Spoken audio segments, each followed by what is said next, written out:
Break के बाद फिर एक बार स्वागत है आपका न्यूज बुलेटिन में। आपके साथ मैं हूं श्वेता तिवारी। इस बुलेटिन में बात करेंगे अकोला की, जहां अकोला में ओवैसी की रैली में मची अफरा तफरी। आगे बात करेंगे बकानी की, जहां 75 साल बाद भी सड़क से वंचित लोगों ने पीएम मोदी से लगाई गुहार। साथ ही आगे चर्चा होगी प्रयागराज की, जहां मऊ आइमा में ट्रिपल मर्डर का हुआ खुलासा, आरोपी गिरफ्तार। ऐसी तमाम खबरों पर आगे विस्तार से देंगे आपको और जानकारी। अकोला में एमआईएम प्रमुख और सांसद असदुद्दीन ओवैसी की जनसभा के दौरान उस समय अफरा तफरी मच गई जब कार्यक्रम स्थल पर क्षमता से कहीं अधिक भीड़ जुट गई। भीड़ बढ़ने के कारण हालात बेकाबू हो गए और भगदड़ जैसी स्थिति बन गई, जिसे नियंत्रित करने के लिए पुलिस को लाठीचार्ज करना पड़ा। लाठीचार्ज की घटना के बाद अकोला का राजनीतिक माहौल गर्मा गया है। अकोला पश्चिम से कांग्रेस विधायक साजिद खान पठान ने पुलिस प्रशासन और कार्यक्रम आयोजकों पर गंभीर आरोप लगाए। उन्होंने कहा कि जिन लोगों पर लाठीचार्ज किया गया वे एमआईएम के कार्यकर्ता नहीं बल्कि उनके विधानसभा क्षेत्र के निर्दोष नागरिक थे। विधायक ने मांग की कि लाठीचार्ज करने वाले पुलिस कर्मियों के खिलाफ तत्काल कार्रवाई की जाए और भीड़ प्रबंधन में लापरवाही बरतने वाले आयोजकों पर भी हमला दर्ज किया जाए। इससे पहले जनसभा को संबोधित करते हुए असदुद्दीन ओवैसी ने बिना किसी का नाम लिए कुछ विधायकों पर आम नागरिकों को डराने का आरोप लगाया था। इस पूरी घटना के बाद अकोला की राजनीति में नया विवाद खड़ा हो गया और शहर में सियासी हलचल तेज हो गई है। अब सभी की निगाहें आगे की राजनीतिक रणनीति पर टिकी हुई हैं। नहीं, एक तो सबसे पहले प्रशासन का फेलेवर, दूसरी तरफ के आयोजक ने कोई इंतजाम बराबर नहीं किया। पुलिस अपनी जगह ठीक है, लेकिन इतने बड़े नेता को आप जब जमीन पे उतारते हैं तो कम से कम कार्यकर्ता होना चाहिए, अपनी खुद की एक यंत्रणा होनी चाहिए।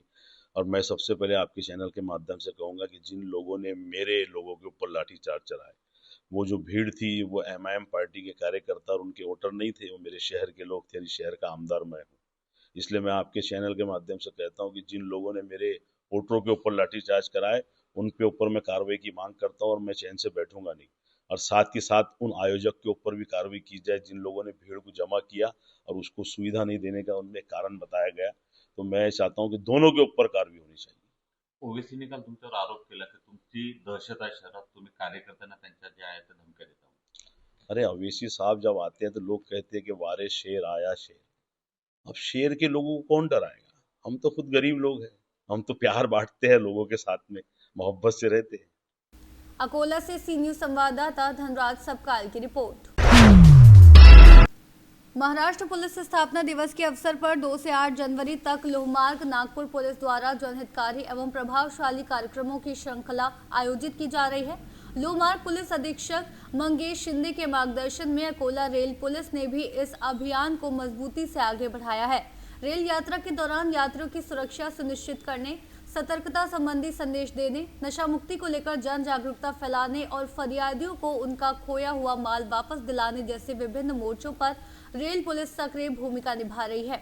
इसी क्रम में अकोला रेल पुलिस ने तकनीकी जांच के माध्यम से चोरी और गुम हुए मोबाइल फोन सफलतापूर्वक बरामद किए। आयोजित कार्यक्रम के दौरान कुल 20 मोबाइल फोन, जिनकी अनुमानित कीमत लगभग 4,50,000 रुपए है, उनके वास्तविक मालिकों को सौंपे गए।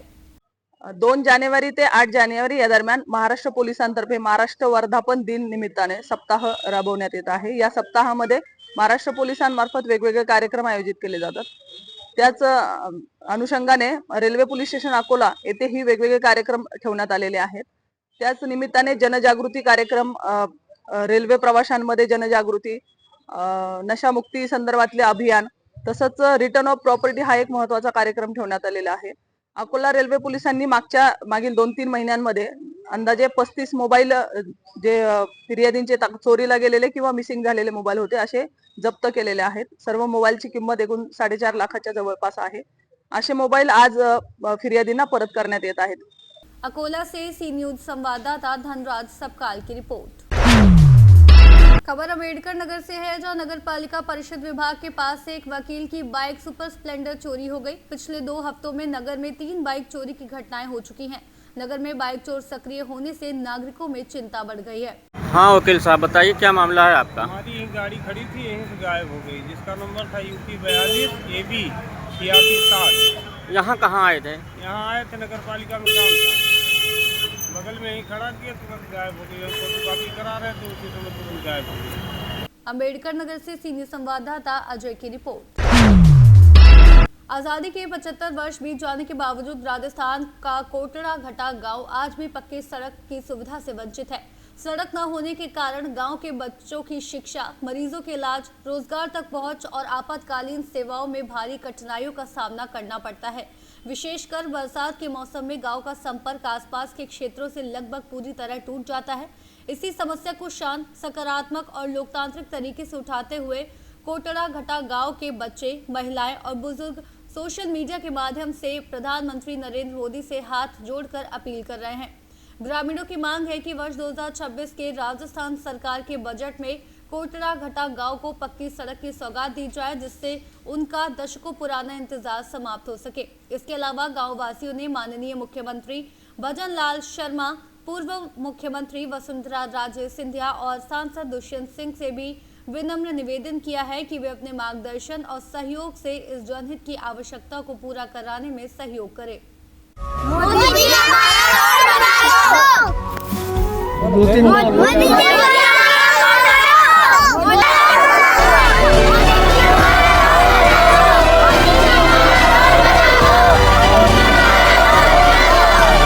मोदी जी, बच्चे देश का भविष्य है। अगर बच्चे का ही भविष्य खतरे में होगा तो फिर देश का क्या होगा? देखिए हमारा रोड बहुत खराब हो रहा है। श्रीमान मोदी जी, आपसे हाथ जोड़ करके निवेदन है कि हमारा रोड बनवाया जाए।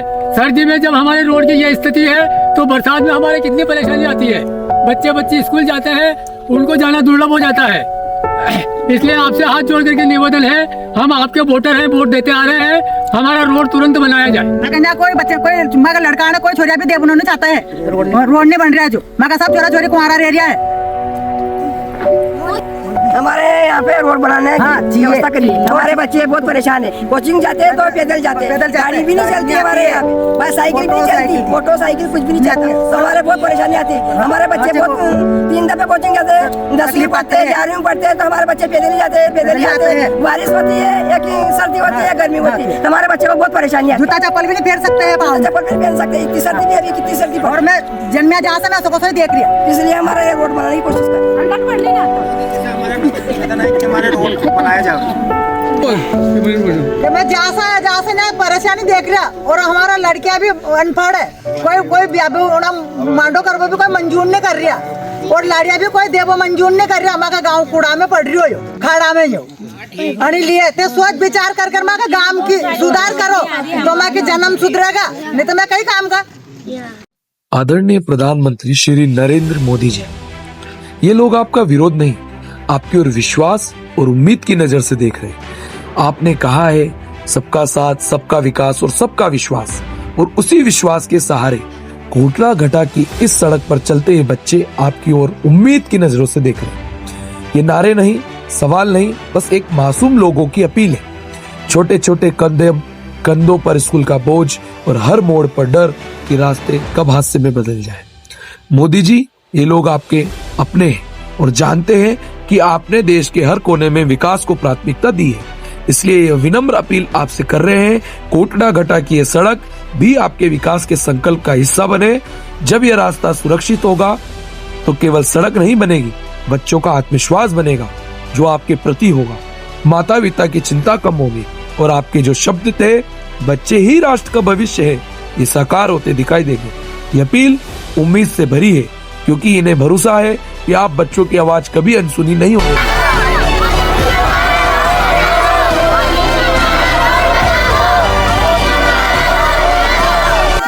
बकानी से सी न्यूज संवाददाता रमेश चंद्र शर्मा की रिपोर्ट। गुजरात में कांग्रेस की जन आक्रोश यात्रा सोमवार को दाहोद शहर पहुंची, जहां इसका स्वागत ढोल, नगाड़ों और जोरदार नारों के साथ किया गया। ये यात्रा केवल एक पॉलिटिकल कार्यक्रम नहीं, बल्कि सरकार के खिलाफ लोगों की लंबी समय से दबा गुस्से की खुली अभिव्यक्ति मानी जा रही है। विपक्ष के नेता अमित चावड़ा ने लोगों से जीएसटी, सड़क की बदहाल स्थिति, महंगाई, नल का पानी, मनरेगा के बारे में सवाल किए। कांग्रेस नेताओं ने आरोप लगाया कि भाजपा सरकार में आम जनता हाशिए पर है। उन्होंने कहा कि युवा डिग्री लेकर नौकरी की तलाश में भटक रहे हैं, महंगाई गरीबों की थाली से रोटी छीन रही है और विकास के नाम पर केवल विज्ञापन और खोखले दावे किए जा रहे हैं। यात्रा ने दाहोद में पॉलिटिकल माहौल में उबाल ला दिया है और अधिकारियों के लिए साफ संदेश है कि अब केवल विकास के नारे नहीं बल्कि ठोस तथ्यों पर आधारित जवाब चाहिए। कांग्रेस संगठनों को लेकर लोकल स्तर पर नई ऊर्जा मिली है और ये यात्रा आने वाले दिनों में सरकार के लिए गंभीर चेतावनी बन सकती है। જનાક્રોશ યાત્રાના બીજા તબક્કાની આ યાત્રા આજે 15મા દિવસે લીમખેડાથી શરૂઆત કરીને લીમખેડા, ધાનપુર, ગરબાડા, દેવગઢ બારિયા થઈને આજે કહેવાતી કરોડો રૂપિયાના ભ્રષ્ટાચારવાળી સ્માર્ટ સિટી દાહોદમાં પહોંચી છે। આ દાહોદ ખાતે બધા જ વર્ગ વિસ્તારના લોકો, એ લારી ગલ્લા પાથરણાવાળા હોય, સામાન્ય મધ્યમ વર્ગના લોકો હોય, વેપારીઓ હોય, બધા જ લોકો આક્રોશ સાથે કહે છે કે સ્માર્ટ સિટીના નામે આ ભારતીય જનતા પાર્ટીના શાસકોએ દાહોદ શહેરમાંથી કરોડો રૂપિયાનો ભ્રષ્ટાચાર કર્યો। આજે પણ સ્માર્ટ સિટીની વાતો કરે છે। સ્માર્ટ સિટીના નામે વેપારીઓની દુકાનો તોડી, મંદિરો તોડ્યા, મસ્જિદ તોડી, લોકોના ઘર તોડ્યા, પણ સ્માર્ટ સિટીમાં આજે રસ્તામાં ખાડા છે કે ખાડામાં રસ્તા છે ખબર નથી પડતી। સ્માર્ટ સિટીમાં પીવાનું શુદ્ધ પાણી નથી મળતું। રખડતા ઢોરને કારણે રોજ અકસ્માતો થાય છે। જે તળાવ પર મોર્નિંગ વોક માટે જાય, વિદ્યાર્થીઓ પરીક્ષાની તૈયારી માટે ગ્રાઉન્ડ પર દોડવા જાય, એમની પાસે નાણાં વસૂલવામાં આવે છે। ચારે તરફ ભ્રષ્ટાચાર છે એવો આ શહેરના લોકો આક્રોશ સાથે વ્યક્ત કરી રહ્યા છે। આખા દિવસ દરમિયાન પણ દરેક ગામમાં નલ સે જલના ભ્રષ્ટાચારની બૂમ છે। દરેક ગામમાં મનરેગાના ભ્રષ્ટાચારની ફરિયાદો છે। દરેક ગામમાં દારૂની રેલમ છેલની ફરિયાદો મહિલાઓ કરી રહી છે। કાયદો વ્યવસ્થાની પરિસ્થિતિ કથળી ગઈ છે। એક તરફ રાજસ્થાનની બોર્ડર, એક તરફ મધ્યપ્રદેશની બોર્ડર, આ બંને સરહદોથી ટ્રકો ભરી ભરીને દારૂ ગુજરાતમાં ઠાલવવામાં આવે છે। દરેક ગામોના લોકોનો એક જ ફરિયાદ છે કે આ દારૂ એટલા માટે આવે છે કારણ કે દારૂના ધંધા કરવા વાળા મોટે ભાગે ભાજપના મળતિયાઓ છે। મોટે ભાગે ક્યાંક પોલીસ પણ એમાં ભાગીદાર છે અને કેટલી જગ્યાએ તો એવી રજૂઆત મળી કે આ બોર્ડર જ્યારે ક્રોસ કરીને દારૂ ગુજરાતમાં આવે છે ત્યારે પોલીસ જ એને એસ્કોર્ટ કરીને ગુજરાતમાં ઘુસાડે છે। ત્યારે ચારે બાજુ લોકોમાં આક્રોશ છે। આ જનાક્રોશ યાત્રાના માધ્યમથી લોકો ખુલીને બોલી રહ્યા છે। પોતાના હક અધિકાર માટે લડવાની તૈયારી સાથે આવનારા દિવસોમાં આ જ મધ્ય ગુજરાત ને ગુજરાતના લોકો સરકાર જો એમના પ્રશ્નોનું નિવારણ નહીં લાવે, એમની ફરિયાદો, ભ્રષ્ટાચાર, ગેરવહીવટની સામે પગલાં નહીં લે તો આ જ લોકો કૂચ કરીને વિધાનસભાનો ઘેરાવો કરવાનો પણ સંકલ્પ આજે આ જનાક્રોશ યાત્રામાં जनता કરી રહી છે। दाहोद से सी न्यूज संवाददाता सोलंकी रोहित की रिपोर्ट। खबर जोधपुर से है, जहां प्रेरणा समूह की ओर से रविवार को जालोरी गेट स्थित गौरी शंकर महादेव मंदिर प्रांगण में प्रेरणा मकर संक्रांति मेला का आयोजन सफलतापूर्वक संपन्न हुआ। अध्यक्ष संतोष पुरोहित ने बताया कि सुबह 10 बजे से रात 10 बजे तक चलने वाले मेले में कुल 24 स्टॉल लगाए गए, जिन्हें महिलाएं संचालित कर रही थी। स्टॉल पर मकर संक्रांति पर्व से जुड़े उपहार, सजावटी सामग्री और अन्य वस्तुएं उपलब्ध थी। मेला प्रभारी राखी व्यास ने बताया कि मेले में अंताक्षरी और सिंगिंग प्रतियोगिता का भी आयोजन किया गया। इस अवसर पर संगठन की टीम ने भी सहयोग प्रदान किया। उपाध्यक्ष मंगला बोहरा, महासचिव सुमन, सचिव आबा बोरा ने मेले को सफल बनाने में अहम भूमिका निभाई। मेले में पहुंचे नागरिकों और बच्चों ने विभिन्न स्टॉल्स और प्रतियोगिता का आनंद लिया और आयोजन की प्रशंसा की। मैंने फर्स्ट टाइम यहाँ पे प्रेरणा एग्जीबिशन में लगाया है अपना स्टॉल, क्योंकि मैंने पहले घर से ही स्टार्ट किया हुआ है। मेरा बुटीक वर्क भी है और हमारा घर पे होममेड किचन करके प्रोडक्ट भी हम सेल करते हैं। जैसे ये घर की बनी हुई बढ़िया है हमारी, और साबूदाने की खींची है जो बहुत ही सॉफ्ट है। और जस्ट ये मेरा बुटीक प्रोडक्ट है जो मैं बना के सेल करती हूँ। जस्ट लाइक ये हैंडमेड बैग्स हो गए, ये पोटली बैग्स हो गए, और मेरा बुटीक है तो ये सारी ड्रेसेस है जो मैंने ही स्टिच की है, और आप और भी कस्टमाइज करा सकते हो। तो इसलिए मैंने प्रेरणा में लगाया। अभी तक तो रेस्पॉन्स अच्छा है और आशा करती हूँ और भी और अच्छा होगा है। आपका good name? My name is Nikita Purohit. First time मैं प्रेरणा मेले में मैंने अपनी स्टॉल लगाई है और मैं बहुत खुश हूँ। बहुत अच्छा रिस्पांस मिला है यहाँ पे। हमारा जो काम है, हम बच्चों को अब्रॉड भेजते हैं। जो बच्चे फॉरेन जाके पढ़ना चाहते हैं उनमें सारी कंट्रीज में भेजते हैं। जिसकी ग्लोबल रैंकिंग अच्छी होती है उन यूनिवर्सिटीज में हम भेजते हैं, जहाँ से बच्चे मीन्स हम स्टार्टिंग में उनके कोर्स सिलेक्शन से, यूनिवर्सिटी सिलेक्शन से लेके वीज़ा तक के जो भी उनके होते हैं असिस्ट करते हैं उनके सारे काम में। मेरा जो मेन ऑफिस है वो है हाउसिंग बोर्ड मेन ब्रांच में हमारा, वहाँ पे 4th पुलिया मेन चौपासी रोड पे है। उषा व्यास। सबसे पहले तो सभी जोधपुर वासियों को प्रेरणा का जो मकर संक्रांति का मेला है, जो आज 4 जनवरी जालोरी गेट के मंदिर ऑक्सफोर्ड स्कूल में ये मेला लगा है और आज में ये मेला लगा है। तो अब मेरे ख्याल से आधा दिन तो निकल चुका है, तो अब आप 4-6 घंटे रह गए तो आपको एक ही छत के नीचे मकर तो मैं स्वयं प्रेरणा की मेला प्रभारी राखी व्यास आप सभी का इस मकर संक्रांति के मेले में हार्दिक अभिनंदन करती हूँ। आप लोग जरूर से आएँ, आकर मकर संक्रांति से रिलेटेड सब कुछ आइटम आपको एक ही छत के नीचे मिल जाएंगे। आने वाली वेडिंग सीजन के से रिलेटेड भी आपको यहाँ पर बहुत ही सुंदर वैरायटी की साड़ियाँ, ज्वेलरी, उसके अलावा tasty food, fast food, traditional food, चाय, कॉफी, आइसक्रीम। तो आइए वीकेंड आप इस प्रेरणा के मकर संक्रांति मेले में जोधपुर से सीनियर संवाददाता आनंद शर्मा की रिपोर्ट। एनजीटी एवं नगर निगम जोधपुर द्वारा छिपा समाज के सदियों पुराने पुश्तैनी रंगाई छपाई के कार्य को बंद किए जाने की कार्रवाई के विरोध में युवा कांग्रेस जोधपुर देहात के नेतृत्व में व्यापक विरोध प्रदर्शन किया गया।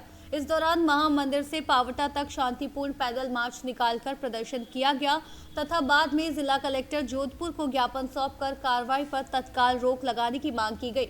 ये ज्ञापन पूर्व राज्य मंत्री राजेंद्र सिंह सोलंकी, जिला अध्यक्ष ओमकार वर्मा, पूर्व महापौर कुंती देवड़ा सहित अनेक सामाजिक कार्यकर्ताओं की उपस्थिति में सौंपा गया। पैदल मार्च में बड़ी संख्या में कारीगर, समाजजन एवं युवा कांग्रेस कार्यकर्ता शामिल हुए। पूर्व राज्य मंत्री राजेंद्र सिंह सोलंकी ने कहा कि इस पुश्तैनी कार्य के अतिरिक्त इन सभी समाजों के पास आय का कोई अन्य साधन नहीं है। यदि बिना किसी वैकल्पिक अवस्था के ये कार्य बंद कराया गया तो बड़ी संख्या में परिवार बेरोजगारी और आर्थिक संकट की ओर धकेले जाएंगे। ज्ञापन के माध्यम से ये भी मांग की गई कि जब तक वैकल्पिक भूमि अथवा कार्य क्षेत्र उपलब्ध नहीं कराया जाता तब तक घरेलू स्तर पर किए जा रहे पारंपरिक रंगाई छपाई कार्य को जारी रखने की अनुमति दी जाए। पैदल मार्च में प्रमुख रूप से लियाकत अली रंगरेज, अबरार खान, शैलेजा परिहार, इकबाल मौलानी, फरीद राव, शरीफ भाटी, सराज टाक, नसीम अली रंगरेज, इरफान भाटी सहित बड़ी संख्या में समाजजन उपस्थित रहे। घरों के अंदर जो आर्टिजन जो काम करते हैं, चडवा समाज हो, रंगरेज समाज हो, छिपा समाज हो, काफ़ी वर्षों से, सदियों से ये लोग काम करते हैं, अपनी रोजी रोटी घर से ही आपने कमाते। जो एनजीटी का सुप्रीम कोर्ट का जो आदेश है, वो बड़ी बड़ी जो फैक्ट्रियाँ जो गांवों के अंदर, खेतों के अंदर जो लगी हुई है, उनका पानी जो रोजी नदी में जा रहा है वो पोल्यूशन कर रहा है।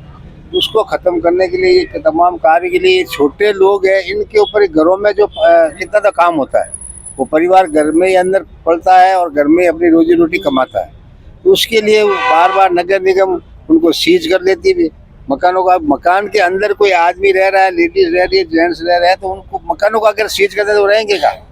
तो ये तमाम समस्याओं को लेकर आज हमारे ये समाज के इनके सभी प्रतिनिधि के साथ यूथ कांग्रेस के हमारे पुखराज गिरवाया और फरीद भाई, ये तमाम सभी समाजों के अलग अलग चटवा समाज के मोदी अबरार साहब खड़े हैं और भी सभी साथी जो खड़े हैं, इनकी जो रोजगार, एक तरफ सरकार को लोग मांग कर रहे हैं रोजगार देने की और दूसरी तरफ रोजगार छीना जा रहा है। तो इस संदर्भ में बात की तो कलेक्टर साहब ने बहुत अच्छा अभी जवाब दिया है कि उन्होंने कहा है कि कल पॉल्यूशन डिपार्टमेंट और नगर निगम की और इनके जो ये सभी लोग जो समाज के प्रतिनिधि है, इनके साथ कल 12 बजे यहाँ पर मीटिंग रखी गई है ताकि इनका स्थायी समाधान हो। दूसरा कि जेडीए के द्वारा अशोक गहलोत साहब की सरकार के समय एक दस्तकार योजना बनाई गई थी। उस दस्तकार योजना के लिए भी हमने कलेक्टर साहब से निवेदन किया है कि उस दस्तकार योजना को वापस देख दिखा के और उसके ऊपर भी कार्य की जाए ताकि उस दस्तकार योजना के अंदर ये प्रावधान था कि वहाँ पर आदमी रहेगा भी वहीं और अपनी रोजी रोटी भी वहीं काम करेगा। तो वो योजना जो जयपुर के अंदर भी वहाँ पर बनी हुई थी, तो हमने कहा ये यहाँ पे जो बनी हुई है कैरो के अंदर, उस योजना को वापस इम्प्लीमेंट किया जाए। भाई समाज के सभी लोग आज कलेक्टर साहब को ज्ञापन देने के लिए पधारे हैं। एक भय का माहौल बना हुआ है कि कब किसके घर सीज हो जाएगा, किसके खिलाफ क्या कानूनी कार्रवाई हो जाएगी। तो इन लोगों की मांग थी और हम भी इनके साथ हैं कि जो हाथ से करने वाले कारीगर हैं, जिसको कुटीर उद्योग कहते हैं और बहुत छोटे छोटे यूनिट हैं, उन लोगों को इससे निजात दिलाई जाए और सरकार कोई ना कोई इनकी पॉलिसी बनाए कि इन लोगों को जगह आवंटित करे जहां ये लोग जगह पे बैठ के अपना कामकाज का विस्तार कर सकें। अभी कलेक्टर साहब ने इस बात का आश्वासन दिया है और कल का समय तय किया है कि कल 12 बजे समाज के रिप्रेजेंट लोगों के साथ में हम कल मीटिंग करेंगे, जिसमें ये पॉल्यूशन कंट्रोल बोर्ड को भी बुलाएंगे, नगर निगम के कमिश्नर को भी बुलाएंगे और कल कोई ना कोई समाधान निकालने की बात कहेंगे। तब तक कलेक्टर साहब ने कहा कि जो कार्रवाई चल रही है उसमें शिथिलता बरती जाएगी। कांग्रेस के बड़े बड़े जो हमारे नेता है उनके अंतर्गत हमने एक रैली का आयोजन किया और रैली में ये मांग थी हमारी कि जो हम हाथ का काम करने वाले आर्टिजन कहलाते हैं। ऑलरेडी आर्टिजन कार्ड हम लोगों को भारत सरकार ने इसलिए दिए प्रोत्साहित करने के लिए कि आप इस काम को करो, और दूसरी तरफ पॉल्यूशन बोर्ड, नगर निगम इस काम को रोकने में बाध्य बन रही है।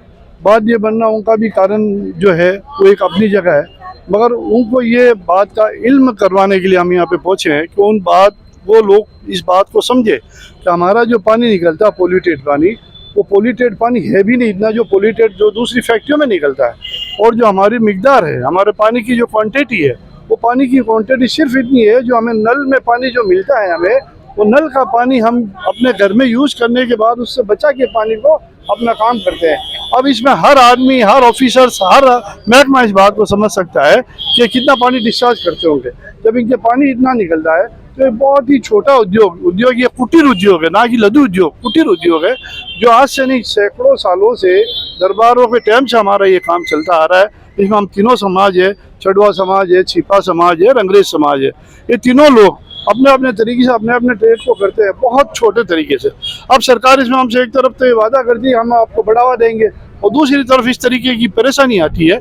ये परेशानी हमको जो आ रही है उनका हम किसी को दोष नहीं देते, हम सिर्फ समझाने के लिए इस बात को यहाँ पे आए हैं कि हमारी वजह से पोल्यूशन नहीं होता है, इसके अलावा हमारा कोई यहाँ पर आने का धैर्य नहीं है। तो हम ये चाहते हैं तो जो भी निगम की तरफ से कार्रवाई या पोल्यूशन बोर्ड की तरफ से कार्रवाई हो रही है, हमारे मकानों को बंद किया जा रहा है, काम को बंद किया जा रहा है, तो रोजगार जो रोज खाने वाले हैं, डे टू डे पर डे जो है खाने वाले हैं, उसको कैसे वो करेंगे, कैसे बिहेव करेंगे, अपनी ज़िंदगी कैसे निकालेंगे।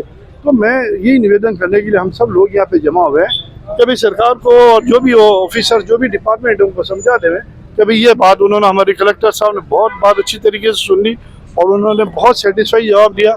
कल उन्होंने निगम को और दूसरा जो पोल्यूशन बोर्ड वालों को बुलाया, हमारे 4-5 लोग डेलीगेट्स बैठेंगे उनके साथ, और उसके बाद उनको भी समझा के हम ये उम्मीद करते हैं कि हमें जो हाथ से काम करने वालों को किसी किस्म की कोई बाधा नहीं आएगी। हमें ये उनकी बात से पूरा उम्मीद है, और हमारे साथ जो हमारे जनमाननीय जो कांग्रेस के लोग खड़े हैं ये हमारे सहयोग कर रहे हैं, तो हम ये उम्मीद करते हैं कल हमारी मीटिंग बहुत सही रहेगी। जोधपुर से सी न्यूज संवाददाता आनंद शर्मा की रिपोर्ट। प्रयागराज के मऊ आयमा थाना क्षेत्र में सामने आई सनसनीखेज हत्या की गुत्थी को पुलिस ने सुलझा लिया है। थाना मऊ आयमा और एसओजी सर्विलांस सेल गंगानगर की संयुक्त पुलिस टीम ने 3 हरे हत्याकांड का सफल अनावरण करते हुए एक वांछित अभियुक्त को गिरफ्तार किया है। आरोपी की निशानदेही पर हत्या में प्रयुक्त कुल्हाड़ी और अवैध तमंचा बरामद किया गया है। पूछताछ में आरोपी मुकेश लाल पटेल ने स्वीकार किया कि उसने 2 जनवरी की रात संपत्ति विवाद के चलते अपने पिता, बहन और भतीजी की हत्या की। आरोपी की निशानदेही पर पुलिस ने तीनों शव बरामद किए। इसके साथ ही हत्या में इस्तेमाल की गई कुल्हाड़ी, एक अवैध तमंचा और कारतूस भी बरामद किए गए हैं। पुलिस अधिकारियों का कहना है कि मामले की आगे की जांच जारी है। दिनांक 4 जनवरी 2026 को थाना मऊआइमा पर मुकुंद पटेल पुत्र राम सिंह पटेल निवासी ग्राम लोकापुर बिसानी द्वारा अपने पिता राम सिंह, बहन तथा भांजी के गुमशुदा होने के संबंध में सूचना थाने पर दी थी, जिस पर थाना मऊआइमा में गुमशुदगी दर्ज की गई थी, जिसके संबंध में उसके द्वारा अपने बड़े भाई मुकेश पर उनके साथ कोई घटना कारित करने का अंदेशा भी जताया था। इस सूचना पर आज मुकेश को 5 जनवरी 2026 को थाना तथा एसओजी टीम द्वारा हिरासत में लिया गया था। पूछताछ में उसके द्वारा बताया गया है कि मुकेश के पिता राम सिंह से ज़मीन का विवाद चल रहा था। पिता द्वारा अपनी 4 बीघा ज़मीन अपने छोटे बेटे मुकुंद के नाम पे कर दी गई थी, जिसको लेके मुकेश द्वारा पिता से 10-20वां ज़मीन मांगी जा रही थी, परंतु पिता तथा मुकुंद द्वारा उसको ज़मीन नहीं दी गई थी, जिससे कुंठित होकर वह 2 जनवरी को पिता की हत्या करने के इरादे से रात्रि को उनके घर में गया तथा गला दबाकर उसको मारने का प्रयास कर रहा था। इसी दौरान मुकेश की बहन तथा भांजी द्वारा उसको देख लिया गया तथा उसको रोका गया, जिस पर मुकेश द्वारा पास ही पड़ी कुल्हाड़ी से उन पर भी वार किया गया तथा कुल्हाड़ी के वार से तीनों को मौके पे उसके द्वारा जान से मार दिया गया तथा 2 तारीख की रात्रि को कोहरे का फ़ायदा उठाते हुए तीनों के शव को उसने अपने खेत में घटनास्थल के पास ही एक कुएं में डाल दिया तथा उसको छुपाने के लिए ऊपर से पुआल डाल दिया था। अभियुक्त की निशानदेही पर तीनों शव कुएं से बरामद किए गए हैं। हत्या में प्रयुक्त कुल्हाड़ी भी उसकी निशानदेही पर बरामद की गई है तथा 1 तमंचा और 2 कारतूस भी अभियुक्त मुकेश से बरामद किए गए हैं, जिसके द्वारा 3 जनवरी को उसके द्वारा अपने छोटे भाई के ऊपर हमला कारित किया गया था, जिसमें गोली मिस होने की वजह से उसको चोट नहीं लगी थी, परंतु उस संबंध में थाना पर सुसंगत धाराओं में अभियुक्त पंजीकृत किया गया था। अभियुक्त मुकेश को गिरफ्तार कर लिया गया है तथा विधिक कार्रवाई। प्रयागराज से सीनियर संवाददाता सलमान की रिपोर्ट। तहसील कार्यालय सराय में तहसीलदार न्यायालय के कार्यों में गंभीर अनियमितताएं पाए जाने पर कलेक्टर गौरव बैनल ने सख्त कार्रवाई की है। कलेक्टर द्वारा औचक निरीक्षण के दौरान ये सामने आया कि तहसीलदार कोर्ट में कई राजस्व प्रकरण महीनों से लंबित है और कुछ मामलों में आदेशों का पालन तक नहीं किया गया है। इसके अलावा कई प्रकरणों में पेशी भी नहीं हुई, जिससे ये स्पष्ट हुआ कि कोर्ट का संचालन नियमित रूप से नहीं किया जा रहा था। अनियमितताओं को गंभीरता से लेते हुए कलेक्टर बैनल ने तहसीलदार सराय चंद्रशेखर मिश्रा को कारण बताओ नोटिस जारी करते हुए कलेक्ट्रेट कार्यालय में संलग्न कर दिया है। वहीं तहसीलदार सराय के कोर्ट रीडर पुष्पेंद्र द्विवेदी को निलंबित करने के निर्देश दिए गए हैं। कलेक्टर द्वारा तहसील सराय अंतर्गत वृत्त खनुआ स्थित नायब तहसीलदार न्यायालय का भी निरीक्षण किया गया। यहां भी राजस्व प्रकरणों के निराकरण में अनियमितताएं पाए जाने पर नायब तहसीलदार देवकरण सिंह एवं संबंधित कोर्ट रीडर लखपति सिंह को कारण बताओ नोटिस जारी करने के निर्देश दिए गए। सिंगरौली से सी न्यूज संवाददाता मिथिलेश कुमार यादव की रिपोर्ट। फिलहाल न्यूज बुलेटिन में इतना ही। देश और दुनिया की तमाम बड़ी खबरों के लिए आप जुड़े रहिए सी न्यूज भारत के साथ।